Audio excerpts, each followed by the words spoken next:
Hi students, so today we are going to do our chapter number 3 of geography, that is water resources। तो मैं आपको ये बता दूं, तो इसकी जो NCERT रीडिंग है वो हमारी हो चुकी है। आपको वीडियो मिल जाएगी चैनल पे, अगर आप सर्च करोगे वाटर रिसोर्सेज क्लास 10 रोर।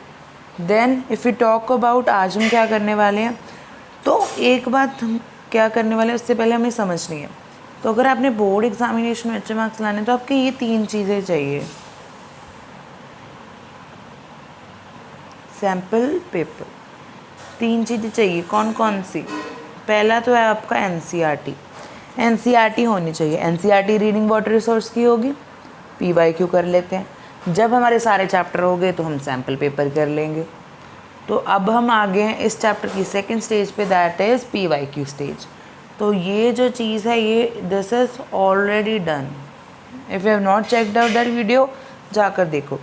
तो ये हो चुका है। तो आज हम करने वाले हैं PYQs. This is very important, क्योंकि कई बच्चे कहते हैं कि एनसीईआरटी से बाहर पेपर आ गया। ये तो एनसीईआरटी में गिवन नहीं था, बट इंटायरली 99.9% आपका जो एग्ज़ाम है वो कहाँ से आएगा? एनसीईआरटी में से उठ के आएगा। और जो 0.1 आएगा वो भी एनसीईआरटी बेस्ड ही होगा। अगर हम हल्का सा मैं परसेंटेज को कम कर दूँ, ज़्यादा होगा ये तो हल्का सा। सो अगर मैं बात करूँ 98% पेपर आपका एनसीईआरटी से ही आएगा। और जो 2% आपका है एग्ज़ाम, वो एनसीईआरटी बेस्ड ही होता है। वो हल्का सा मोल्ड कर डाल देते हैं, बदल कर डाल देते हैं। तो वो अगर आपको करना है वो हमेशा आते हैं पीवाईक्यू से। वो ऑलरेडी एग्ज़ाम में पूछे होते हैं। इसीलिए क्या कह रहे हैं, आप कंसंट्रेट करो पीवाईक्यूज़ पे। तो पहले क्वेश्चन की तरफ चलते हैं विदाउट वेस्टिंग एनी टाइम। तो पहले थे हम 1 mark questions. Name a river valley project, दिख रहा है? Name a river valley project which has significantly contributed loss of forest. अब कौन सा रिवर वैली प्रोजेक्ट बना है, कौन सी हमारे पास डैम बनी है जिसकी वजह से फॉरेस्ट का लॉस हुआ है हमारे पास? तो आपका आंसर आ जाएगा सरदार सरोवर डैम, जो कि कहाँ पे बनी थी? नर्मदा रिवर के ऊपर। और इसके लिए नर्मदा बचाओ आंदोलन भी चलाए गए थे।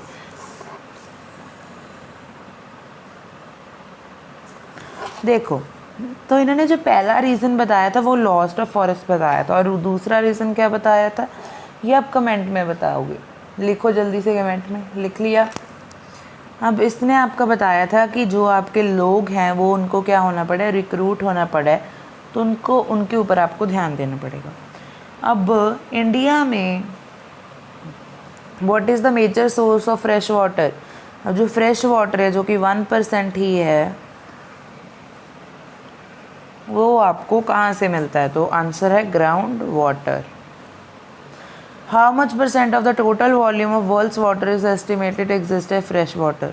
अब कितना % वाटर है जो वर्ल्ड का, वो एस्टिमेट किया जाता है एज फ्रेश वाटर? तो आंसर आएगा 25%।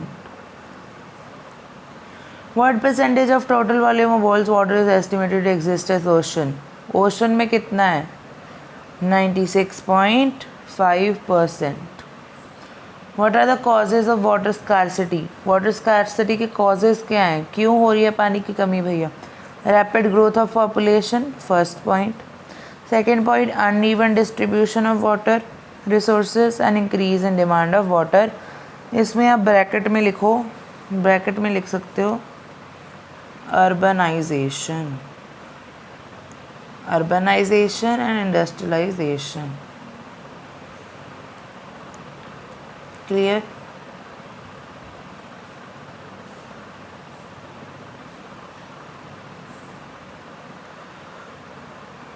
मूविंग फर्दर,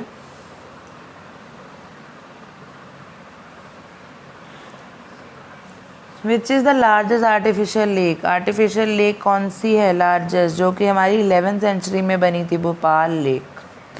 भोपाल लेक आपका आंसर हो जाएगा। तो इसमें एक्सप्लेन करने वाला कुछ भी नहीं है, ये आपको 1 मार्क में क्वेश्चन आता है। अगर आता है तो लिख दोगे, नहीं आता तो नहीं लिख पाओगे। On which river the Hirakud dam has been constructed? Mahanadi. Mahanadi. अब देखो इसको याद कैसे करना है। हीरा कौन है तुम्हारे लिए? Who is a diamond for you? Your mother, माँ। तो माँ क्या है? हीरा। तो महानदी, नदी पे क्या है? हीराकुंड डैम है। क्लियर। फिर आता है on which river the Bhakra Nangal dam has been constructed? Sutlej. अगर ये देखो इसको याद करने का तरीका, सतलुज, अगर तुम सत बोलोगे तो तुम्हारी वाह वाह होगी, तुम्हारी भा भा होगी, भा भा। अगर सत्य बोलोगे, सत्य बोलोगे तो तुम्हारी भा भा होगी। अगर लुज बोलोगे तो तुम्हारा खरा उतरेगा। अगर सत्य बोलोगे तो तुम्हारी वाह वाह होगी और तुम खरे निकलोगे। क्लियर? ये याद रख सकते हो। अगर आपने याद नहीं, 14 और 15 दोनों में आया, मतलब इम्पोर्टेंट है। Who proclaim dam as temple? Temples किसने कहा था मॉडर्न इंडिया को? इसका आंसर है जवाहरलाल नेहरू। क्यों कहा था? क्योंकि ये हमारे इंडिया को डेवलप करेंगे। विच रिवर ऑफ सॉरो किसको कहते हैं? दामोदर रिवर को। क्यों? क्योंकि ये फ्लड्स लेकर आता है। Name two social movements which are against multipurpose. अब कौन सी दो मूवमेंट है जो अगेंस्ट थी मल्टीपर्पज प्रोजेक्ट्स के? इसका आंसर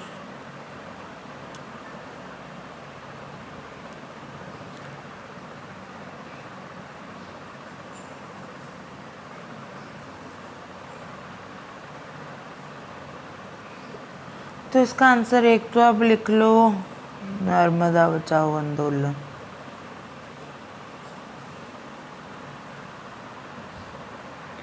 नर्मदा बचाओ आंदोलन, तो ये आपका आ गया आंसर। आगे चलते हैं जल्दी से। फिर आपका आता है on which river Salal dam was lift. अब सलाल डैम किससे बनी है? सलाल डैम किस रिवर पे बनी है? तो आंसर है चेनाब। चेनाब। देन फिर आगे आपका क्वेश्चन आता है in which region the release of water from dam during heavy rains aggravated the food situation and, फिर यहाँ पे फ्लड सिचुएशन आएगा। 2006 में किस नदी, किस डैम के में से पानी छोड़ने की वजह से, किन इलाकों में पानी छोड़ने से डैम का पानी छोड़ने से 2006 में बाढ़ आई थी?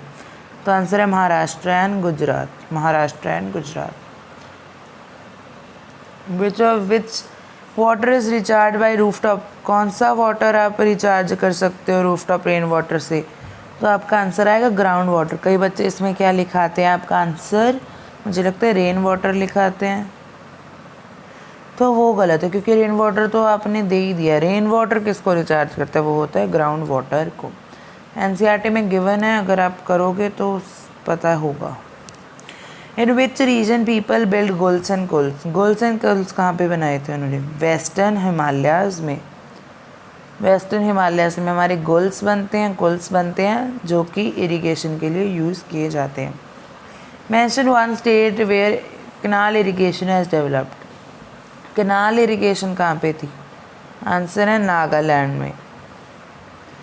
इन which state bamboo drip irrigation was prevalent? Meghalaya. ये तो पता है आपका लास्ट पेज एनसीईआरटी का, इस चैप्टर का। 200 साल पुराना मेथड है ये। On which river is Nagarjuna Sagar dam built? किस पे बिल्ट है? ऑल इंडिया 2010 में आया हुआ है। The Nagarjuna Sagar dam is build on Krishna river पे ये बिल्ड है। अब देखो इसको याद करने का तरीका। आपको याद होगा जो कृष्ण भगवान थे उन्होंने क्या किया था? डांस किया था स्नेक के ऊपर। डांस किया था स्नेक के ऊपर। तो आपका नाग कृष्णा ने किसके ऊपर डांस किया था? नाग के ऊपर। Then what is the traditional system of rain water harvesting? Foreign 2010 में आया हुआ था। अब traditional system of rain water harvesting क्या है? The traditional system of rainwater harvesting is to build underground tanks or tankas for storing water. Store करने के लिए वाटर हम टैंक्स और टंकास को यूज़ कर सकते हैं. This system is mainly practiced in arid and semi-arid regions of Rajasthan. Rajasthan में क्या प्रैक्टिस किया जाता है? टंकास और टैंक्स बनवाए जाते हैं.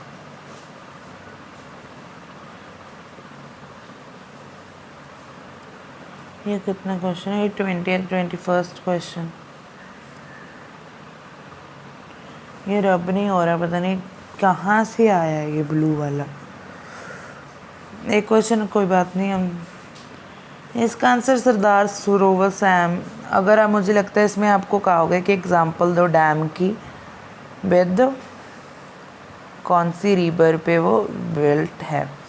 तो फिर आपका आगे आता है name the river on which Nag Arjun dam is constructed. अभी बताया कृष्णा. निमोनिक भी मैंने बता दिया. अगर याद इस तरीके से रखना चाहते हो रखो, एंड डजेंट मैटर अगर आप नहीं रखना चाहते. Name the river is on matter dam. Matter dam किसके ऊपर बिल्ड है? कावेरी. कावेरी कावेरी पे matter dam. Matter dam, matter, Kaveri, matter. अब किस चीज़ का मैटर हो गया? मैटर हो गया आपका कावेरी के लिए. मैटर किसके लिए हो गया? कावेरी के लिए. What is the main purpose of launching multi-purpose projects in India after independence? Independence के बाद हमारे मल्टीपर्पज़ प्रोजेक्ट लगाने की क्या ज़रूरत थी?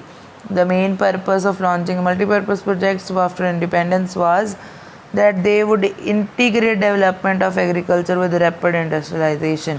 दो रीज़न थे. एक तो एग्रीकल्चर हो पाएगा जिसकी वजह से इंडस्ट्रियलाइजेशन हो पाएगा. Name 2 techniques of roof top for rain water harvesting. अब कौन सी 2 टेक्निक से आप क्या कर सकते हो? Roof water rain water harvesting. पहला तो है construction of tanks to store rain water. फिर आप कर सकते हो collection of excess rain water in dug well. Clear? एक तो टैंक्स में कर सकते हो, एक डग वेल्स में कर सकते हो. अब नीड ऑफ वाटर हार्वेस्टिंग क्या है? The water harvesting is needed to provide for agriculture, collect drinking water, irrigation, moisture soil. Rain water harvesting की ज़रूरत क्या? कोई भी काम करो, एग्रीकल्चर कर लो, पी लो पानी को, इरिगेट कर लो अपने फील्ड्स को, और मॉइस्चर कर लो सॉइल को. ये मॉइस्चर ऑफ सॉइल कहाँ पे रोल प्ले करती है? In areas of arid and semi arid region. अब 3 मार्क्स के क्वेश्चन आगे. Mention any 4 main objectives of multi-purpose river projects. Name any 2 multi-purpose river projects. अब आपको ऑब्जेक्टिव बताना है और उसके एग्जाम्पल देने हैं 2.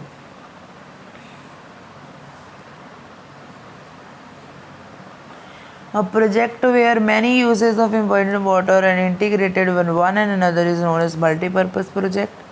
और मल्टीपर्पज़ प्रोजेक्ट कहते किसको हैं? जो कि काफ़ी सारे उसके काम हों. It is build for irrigation, irrigation करने के लिए, पावर जनरेशन के लिए, वाटर सप्लाई के लिए, फ्लड कंट्रोल के लिए और रिक्रिएशन एक्सेट्रा के लिए यूज़ होता है. बस इसका इतना सी आंसर है. कईयों के आंसर यहाँ पे ना छोटे दे रखे हैं तो आपको खुद से ये लिख लेने हैं. देन आगे. Water scarcity in most cases is caused by overexploitation, excessive use and unequal access to water. Different social groups. Explain the meaning of statement. अब ये कहता है, ये हमने कह दिया कि ये किन की वजह से होती है? 3 रीज़न की वजह से होती है. इसको एक्सप्लेन करना है. We can understand the meaning of above statement with examples. After a heavy downpour, boy collects drinking water in Kolkata. A Kashmiri earthquake survivor carries water in the snow in devastated villages. A Rajasthani woman balances her matka and travels a large distance to collect water. तो पहला क्या है? Over exploitation है. तो over exploitation कहाँ पे हो रही है?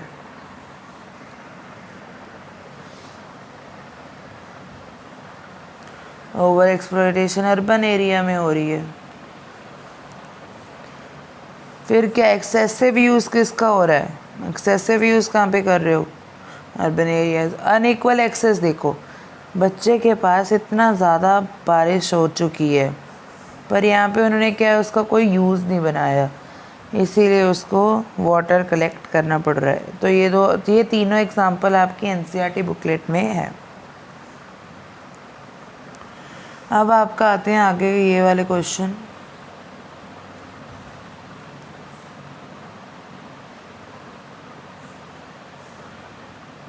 Explain the working of underground tanks as a part of rooftop rain water harvesting system practice in Rajasthan. तो सेम देखो, ये ना इनके आंसर दो क्यों नहीं दे रखे, क्योंकि ये सेम क्वेश्चन है। आपने इनको ये ना देखो, ये इतना, ये क्वेश्चन भी यही मतलब निकालता है और ये क्वेश्चन भी यही मतलब निकालता है। तो आपको चॉइस ऐसी मिल सकती है या फिर आपको इस तरीके के दोनों क्वेश्चन, ये अलग अलग स्टेटमेंट। देखो ये तो एनसीईआरटी का क्वेश्चन ही है। In semi arid and arid region of Rajasthan almost all houses traditionally underground tanks. पहले तो इनके पास क्या है, टंकाज हैं। They are extremely reliable source of drinking water when other sources dried up. This is considered purest form of natural water. तो देखो जब बाकी सारे रिसोर्सेज सूख जाते हैं तो हमारे पास सिर्फ एक ही विश्वासजनक रिसोर्स बचता है जो ड्रिंकिंग वाटर के लिए, जो कि आपके टंकाज। और ये प्योरेस्ट फॉर्म है। प्योरेस्ट फॉर्म इसको क्या कहते हैं हम, पार्लर पानी। पार्लर पानी। टैंक कैन बी लार्ज, कितना हो सकता है, एक बिग रूम जैसा। टैंक्स पार्ट थे well developed roof rain water harvesting system के। Tanks were built inside main house, main house के इनसाइड होते थे या फिर कोर्टयार्ड में होते थे, जो कि एक कूलिंग इफेक्ट देते थे। जो रूम्स होते थे इन समर, कूलिंग भी हो जाती थी उनसे। फिर those tanks were connected to sloping roof से कनेक्टेड थे पाइप से। Rain falling on the roof top would travel down करती थी पाइप से और स्टोर हो जाती थी टंकाज में। और यूजली फर्स्ट रेन होती थी वो कलेक्ट नहीं की जाती थी और पाइप और टैंक को क्लीन करने के लिए यूज़ की जाती थी। Why did Jawaharlal Nehru proclaim temples of modern India. Dam को क्यों टेम्पल्स ऑफ मॉडर्न इंडिया कहा गया, क्योंकि वो रिड्यूस करेंगे फ्लड को, वाटर देंगे एग्रीकल्चर के लिए, वाटर देंगे ह्यूमन और इंडस्ट्रियल कंजप्शन के लिए, और हाइड्रो इलेक्ट्रिसिटी देंगे आपके घरों और इंडस्ट्रीज़ के लिए। फिर अगला क्वेश्चन आता है, how have intensive industrialisation and urbanisation posed a great pressure on. अब फ्रेश वाटर पे अर्बनाइजेशन और इंडस्ट्रियलाइजेशन पे इंडिया में कैसे फ़र्क डाला है। Post independent India witness intensive है। अब ज़्यादातर आपका क्या हो गया, इंडस्ट्रियलाइजेशन हो गया और अर्बनाइजेशन हो गया। एमएनसीज आने लगी। जो फ्रेश वाटर था उनको इलेक्ट्रिसिटी के लिए चाहिए था, जो कि हाइड्रो इलेक्ट्रिक पावर बनाने के लिए यूज़ होता था। फिर अर्बन सेंटर्स ज़्यादा हो रहे थे जो कि लार्ज और डेंस थे पॉपुलेशन में, और अर्बन लाइफस्टाइल में उसने वाटर और एनर्जी रिक्वायरमेंट को इंक्रीज़ कर दिया, जिससे वजह से वाटर या ज़्यादा यूज़ होने लगा। अब जो लार्ज स्केल माइग्रेशन है रूरल से अर्बन एरिया में, उसने क्या किया, ओवर एक्सप्लॉयटेशन कॉज कर दिया। जो आपके पास मास माइग्रेशन है, सीबीएसई मार्किंग स्कीम में आया था ये क्वेश्चन।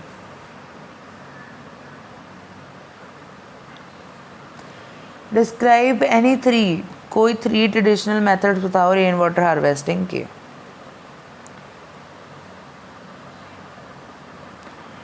देखो इन हिली एंड माउंटेनियस रीजन, जैसे हिमालय में गुल्स एंड कुल्स बनाए जाते थे। Rooftop rain water harvesting was commonly, rooftop rain water harvesting Rajasthan में होता था। वेस्ट बंगाल में इनंडेशन चैनल्स बनाए गए थे इरिगेट करने के लिए फील्ड्स को। सेमी एरिड रीजन में एग्रीकल्चर फील्ड्स में क्या थे, कन्वर्टेड थे रेन फेड स्टोरेज में स्ट्रक्चर में, जिसको हम मॉइस्ट करने के लिए और पानी को एक जगह पर रोकने के लिए यूज़ करते थे। अब लिस्ट 3 एडवांटेज और 3 disadvantage of multipurpose river project. Advantage क्या है, पावर जनरेशन के सोर्स हैं, नीट पोल्यूशन फ्री और चीपेस्ट एनर्जी देते हैं, जो कि बैकबोन इंडस्ट्री और एग्रीकल्चर की। कंट्रोल करते हैं फ्लड को क्योंकि वाटर स्टोर हो जाता है उनमें, और reverse of sorrows of reverse of bone.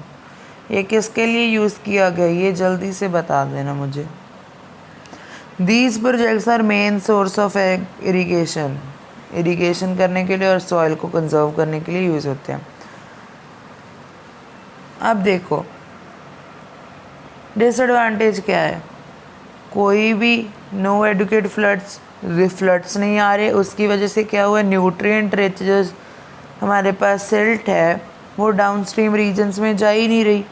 यहाँ पे सिल्ट है, अगर यहाँ पे फ्लड आएंगे तो यहाँ पर जाएगी, पर फ्लड तो हमने रोक दिए तो यहाँ पर कैसे जाएगी। ये फ्रैगमेंट कर देती है रिवर्स को, जिसकी वजह से फौना को माइग्रेट करना मुश्किल हो जाता है for spawning, that is to produce eggs.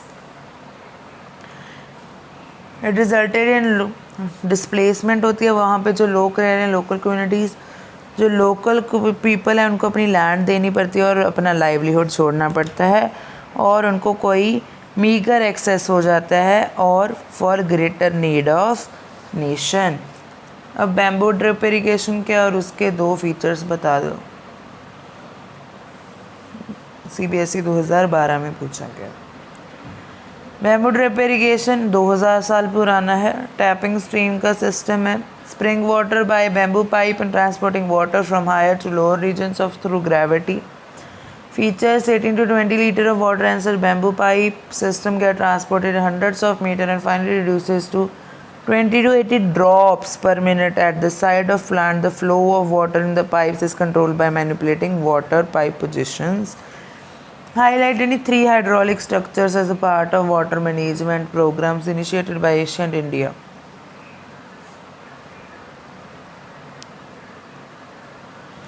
Sophisticated hydraulic structures like dam were built, stone, rubber reservoir or lakes, embankment and canals for irrigation for wells for various regions of the country. A sophisticated water harvesting system channeling the flood water of Ganga was built in Sringavarpura near Allahabad in 15th century BC. Nagarjun Kunda in Andhra Pradesh, Bennur। ये बताओ जल्दी से किसके ऊपर है, ये किसके ऊपर है, कृष्णा। कर्नाटका, कोल्हापुरी इन महाराष्ट्र, क्लिंगन ओडिसन evidence of irrigation structures. 11th century में भोपाल लेक था जो कि लार्जेस्ट आर्टिफिशियल लेक है। टैंक बना हौस खास में जो कि आपका इल्तुतमिश ने बनवाया था 14th सेंचुरी में, जिसको सप्लाई करता था वाटर वो सिरी फोर्ट एरिया को। जो ग्राउंड वाटर बहुत ज़्यादा ओवर यूज रिसोर्स क्यों है। जो आपका ग्राउंड वाटर है वो हाईली ओवर यूज है because due to large and growing population, और लार्ज पॉपुलेशन की वजह से और एक उसके ऊपर अनइक्वल एक्सेस होने की वजह से और ग्रेटर डिमांड होने की वजह से। Facilitate higher food grain production for large population. Water resources are being overexploited to expand irrigated area. Dry season agriculture. In housing societies, colonies, in cities, there is arrangement of groundwater pumping devices to meet the water needs. अब आपके last आ जाते हैं 5 marks question, और ये करके हम अपना session को क्या करेंगे, एंड कर देंगे। अब रूफटॉप हार्वेस्टिंग इम्पॉर्टेंट क्यों है राजस्थान में, क्योंकि कॉमनली प्रैक्टिस है स्टोर वाटर ड्रिंकिंग के लिए। जो रेन वाटर है वो स्टोर किया जा सकता है टैंक में जब तक अगली रेनफॉल नहीं होती, जो कि एक्सट्रीमली रिलायबल रिसोर्स बना देती है जब बाकी सारे सूख जाते हैं इन समर्स। जो रेन वाटर है या फिर पार्लर पानी है इन पार्ट्स, वो purest form of natural water है। जो काफ़ी ज़्यादा हाउसेस हैं वो कंस्ट्रक्ट करते हैं अंडरग्राउंड रूम्स जो कि टंका के पास होते हैं, जो हीट को बीट करने के लिए काम में आते हैं। और जो सम हाउसेस, इनको अब इंदिरा गांधी कैनाल भी दे दी गई है, पर क्या हुआ, इनको पसंद नहीं आया उसका टेस्ट, तो कुछ घर अब भी रेन वाटर हार्वेस्टिंग यूज़ करते हैं। अब 3 रीज़न बताओ जिसकी वजह से वाटर स्कार्सिटी, जो 3 रीज़न है जिन वजह से फूड स्कार्सिटी हो रही है। तो पहला है availability of water resources varies over space and time mainly due to variation तो जो अवेलेबिलिटी है वाटर रिसोर्स की वो वेरी करती रहती है टाइम और स्पेस में। ओवर एक्सप्लॉयटेशन हो रही है, एक्सेसिव यूज़ हो रहा है, अनइक्वल एक्सेस है। अगर आपको कहीं भी वाटर स्कार्सिटी दिख जाए तो ये तीनों तो लिख ही देना। Water scarcity may be an outcome of large and growing population. Consequent greater demands. Large population means more food. Has to facilitate higher food grain production. Water resources are being overexploited. Expand irrigated areas. Irrigation करने के लिए, demands को regulate करने के लिए। Most farmers have their own wells and tube wells in farms for irrigation. Increase in production करने के लिए। फॉलिंग ग्राउंड वाटर लेवल्स जो कि एडवर्सली इफेक्ट कर रहे हैं। इसका एग्जांपल आ गया आपका पंजाब एंड हरियाणा, जिसमें कि अबंडेंट वाटर है पर तब भी यहाँ पे वाटर स्कार्सिटी होगी। फिर आपका आ जाता है कोई भी 4 traditional method of rain water harvesting आपने बताने हैं। गुल्स एंड कुल्स है। गुल्स एंड कुल्स हिली एंड माउंटेनियस रीजन में बताए गए थे, जो डाइवर्ट करते थे वाटर को। सिंपल चैनल्स होते थे और ये वेस्टर्न हिमालय में अब भी प्रैक्टिस किया जाता है। फिर रूफटॉप रेन वाटर, इसमें रेन वाटर स्टोर किया, ड्रिंकिंग वाटर स्टोर किया जाता है राजस्थान में। इंडुएशन चैनल्स, ये चैनल थे डेवलप किए जाते थे फूड प्लेन्स ऑफ बंगाल में, जिनके साथ फील्ड इरिगेट किए जाते थे। खादिन्स एंड जोहाट्स, एरिड और सेमी एरिड रीजन में एग्रीकल्चर फील्ड्स को रेन फेड स्टोरेज स्ट्रक्चर में बना दिया जाता था। ये भी राजस्थान में मिलता है आपको। एंड ये इनमें से एक नाम आप मुझे बताना कि जोहाज पता नहीं खादिन, ये जैसलमेर में स्पेसिफिक है, ये पूछा जा सकता है। टंकाज हैं, वो अपनी कोर्टयार्ड और हाउस में होते थे। टंकाज ये कनेक्टेड होते थे स्लोपिंग रूट्स रूफ से, रूफ हाउस से पाइप से। जब रेन आता था तो रेन वाटर से तो नीचे या पाइप के थ्रू आ जाता था टंकाज में, और जो पहला स्पेल था वो कलेक्ट नहीं किया जाता था और वो क्लीन कर देता था रूफ्स को, पाइप्स को। एंड जो शावर था वो बाकी सारे कलेक्ट किए जाते थे। Okay, last question.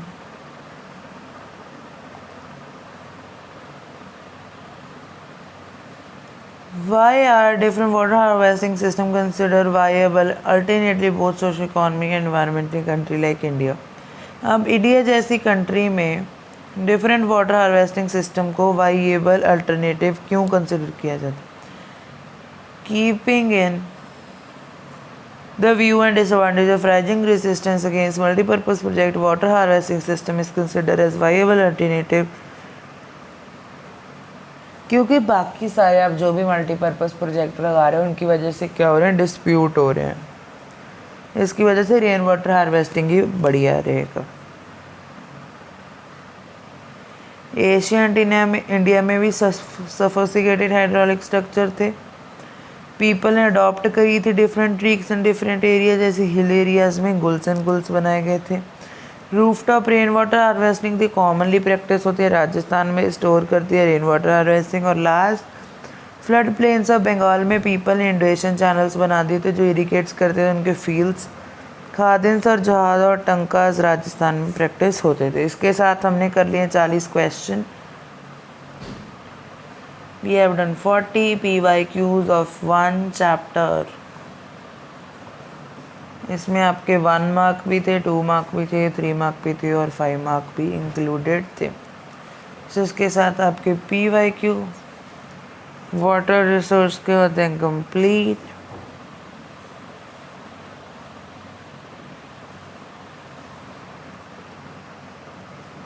And for watching this video I would like to they thank you.